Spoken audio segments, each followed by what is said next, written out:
ਵਾਹਿਗੁਰੂ ਜੀ ਕਾ ਖਾਲਸਾ ਵਾਹਿਗੁਰੂ ਜੀ ਕੀ ਫਤਿਹ। ਕੁਝ ਦਿਨ ਪਹਿਲਾਂ ਅਸੀਂ ਸਨਮੁਖ ਸਿੱਖਾਂ ਦੀਆਂ 4 ਨਿਸ਼ਾਨੀਆਂ ਵਾਲੀ ਵੀਡੀਓ ਤਿਆਰ ਕੀਤੀ ਸੀ। ਹੁਣ ਅਸੀਂ ਇਸ ਵੀਡੀਓ ਵਿੱਚ ਮਨਮੁਖਾਂ ਦੀਆਂ 4 ਮੁੱਖ ਨਿਸ਼ਾਨੀਆਂ ਬਾਰੇ ਵਿਚਾਰ ਕਰਾਂਗੇ। ਗੁਰਮੁਖਾਂ ਲਈ ਲਾਜ਼ਮੀ ਹੈ ਕਿ ਉਹ ਨਾ ਕੇਵਲ ਗੁਰਮੁਖਾਂ ਵਾਲੇ ਗੁਣਾਂ ਨੂੰ ਅਪਣਾਉਣ ਬਲਕਿ ਮਨਮੁਖਾਂ ਵਾਲੇ ਅਵਗੁਣਾਂ ਦਾ ਤਿਆਗ ਕਰਨ। ਭਾਈ ਮਨੀ ਸਿੰਘ ਜੀ ਸ਼ਹੀਦ ਦੀ ਇੱਕ ਕਿਤਾਬ ਮਿਲਦੀ ਹੈ ਜਿਸ ਦਾ ਨਾਮ ਹੈ ਸਿੱਖਾਂ ਦੀ ਭਗਤਮਾਲਾ। ਇਸ ਕਿਤਾਬ ਵਿੱਚ ਭਾਈ ਗੁਰਦਾਸ ਜੀ ਦੀ 11ਵੀਂ ਵਾਰ ਵਿੱਚ ਦਰਜ ਗੁਰਸਿੱਖਾਂ ਦੇ ਜੀਵਨ ਤੇ ਸੰਖੇਪ ਚਾਨਣ ਹੈ।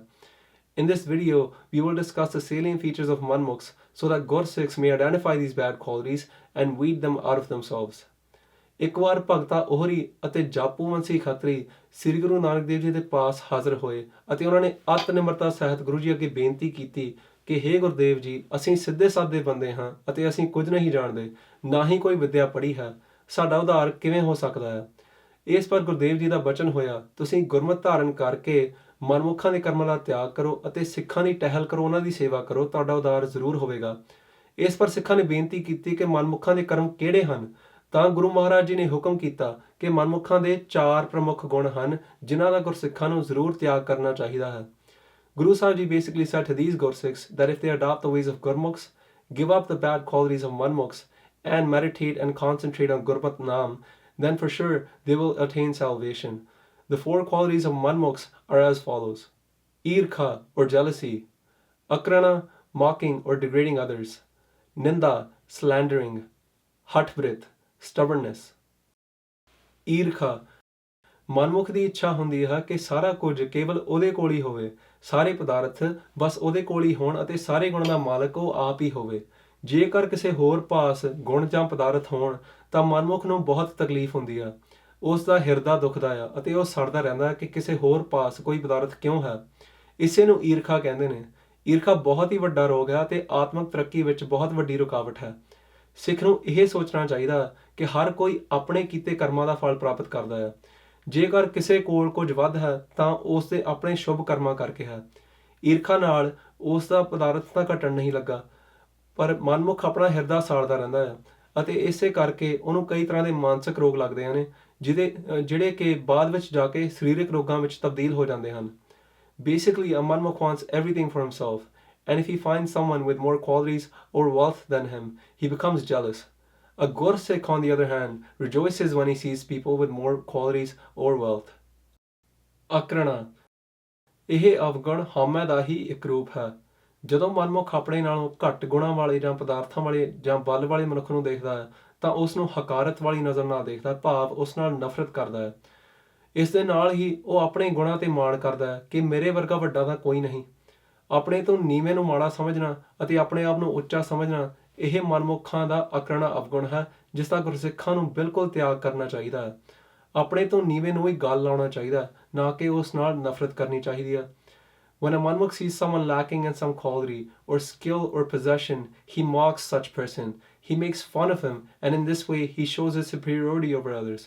A Gursikh, on the other hand, is sympathetic to others who are lacking something and tries to help them as much as possible. Nindya, ਜਦੋਂ ਮਨਮੁਖ ਆਪਣੇ ਨਾਲੋਂ ਵੱਧ ਗੁਣਾਂ ਵਾਲੇ ਇਨਸਾਨ ਨੂੰ ਦੇਖਦਾ ਹੈ ਤਾਂ ਉਸ ਨਾਲ ਵੀ ਨਫ਼ਰਤ ਕਰਦਾ ਹੈ। ਆਪਣੇ ਸਾਹਮਣੇ ਉਹ ਕਿਸੇ ਦੀ ਉਸਤਤ ਬਰਦਾਸ਼ਤ ਨਹੀਂ ਕਰ ਸਕਦਾ।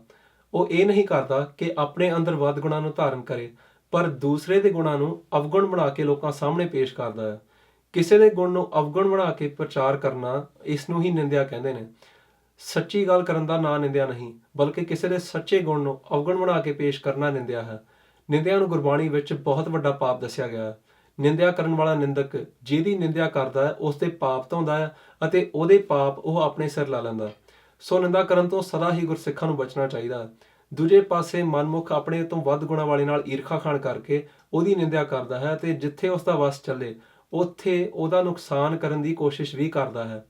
When a Manmukh sees someone with superior qualities or more possessions, he gets filled with hatred for such person. Since he can't match the superior person in qualities or possessions or something else, he tries to compensate for this by slandering and spreading lies about him. A Gursikh, on the other hand, never indulges in slandering or defaming others. Hatbrit, ਮਨਮੁਖ ਹਠੀ ਹੁੰਦਾ ਹੈ ਅਤੇ ਇਸ ਕਰਕੇ ਉਹ ਸਤਿਗੁਰ ਅੱਗੇ ਕਦੇ ਝੁਕਦਾ ਨਹੀਂ ਤੇ ਗੁਰਮਤਿ ਨੂੰ ਧਾਰਨ ਨਹੀਂ ਕਰਦਾ। ਉਹ ਹਉਮੈ ਦਾ ਗ੍ਰਸਿਆ ਹੋਇਆ ਇਹੋ ਸੋਚਦਾ ਹੈ ਕਿ ਜੋ ਉਹਦੀ ਰਾਏ ਹੈ ਉਹੀ ਸੱਚ ਹੈ।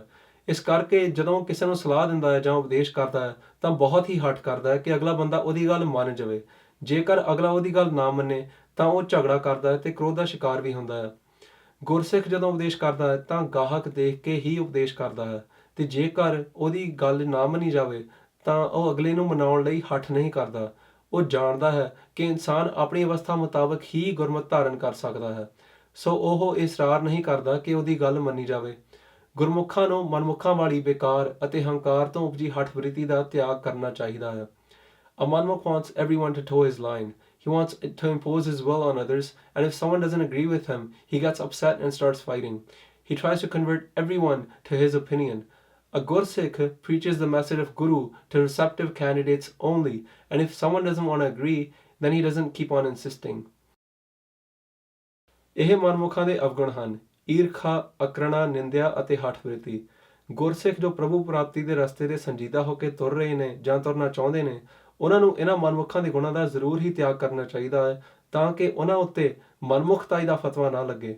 For those Gursikhs who are serious about their spirituality, they eschew and shed the bad qualities of Manmukhs and adopt the way of Gurmukhs. May Guru Sahib Ji do kirpa on us and enable us to follow Gurmat to the fullest level. Waheguru ji ਕਾ ਖਾਲਸਾ, ਵਾਹਿਗੁਰੂ ਜੀ ਕੀ ਫਤਿਹ।